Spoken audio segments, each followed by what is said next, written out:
Hello friends, मेरा नाम सबा परवीन है। मैं आज आप लोग को West Bengal judiciary exam related सारा कन्फ्यूज़न को क्लियर करने वाली हूँ।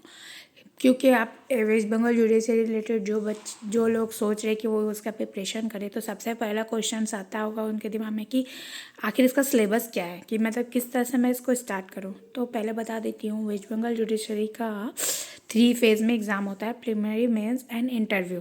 जब आप प्रिलिमिनरी पास करते हो तो आप मेंस का एग्ज़ाम रिटन देती हो और फिर आप फाइनली में इंटरव्यू राउंड में पहुंचते हो।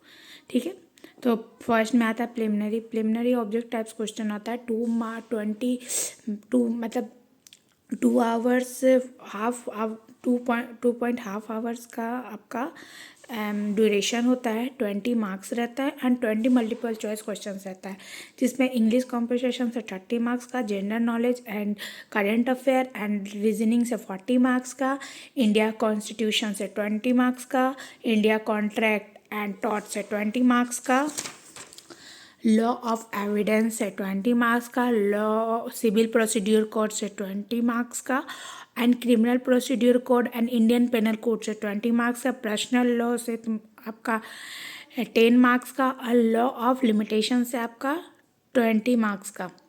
पर्सनल लॉ में आपका हिंदू लॉ और मुस्लिम लॉ दोनों है। ठीक है, उसके बाद है आपका क्वेश्चन होगा मेंस में आपका रिटन एग्ज़ाम होता है। पर सब्जेक्ट 100 मार्क्स का रहता है, 3 आवर्स टाइम होता है। तो फर्स्ट में आता है इंग्लिश कॉम्पोजिशन, उसके बाद और मतलब हिंदी या फिर बंगाली या फिर आप उर्दू कोई भी सब्जेक्ट ले सकते हैं जो आप को सही लगे।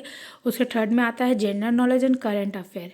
फिर फोर्थ में आता है आपका सिविल प्रोसीड्यूर कोड से, फिफ्थ में आता है criminal procedure code and Indian penal code, और सिक्स में आता है एविडेंस एक्ट, एंड सेवन में आता है law of contract and taught. उसके बाद आपको एट में आता है ट्रांसफ़र ऑफ प्रॉपर्टी एक्ट। ये आपका 8 सब्जेक्ट होता है, ये कंपलसरी होता है। उसके बाद आपको और भी ऑप्शन दिया जाता है, जिसमें आपका लिमिटेशन एक्ट रहता है, पर्सनल हिंदू लॉ, मुस्लिम लॉ रहता है, फिर आपका पार्टनरशिप एक्ट रहता है, कॉन्स्टिट्यूशन रहता है।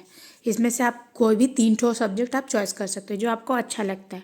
उसके बाद इसको क्वालिफाई करने के बाद आप पर्सनैलिटी टेस्ट मतलब इंटरव्यू में आ सकते हो।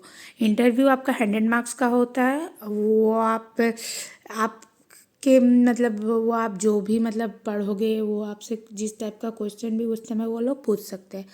ये बस इतना ही। Thank you. आपको अच्छा लगे तो लाइक करिए, सब्सक्राइब करिए। बाय।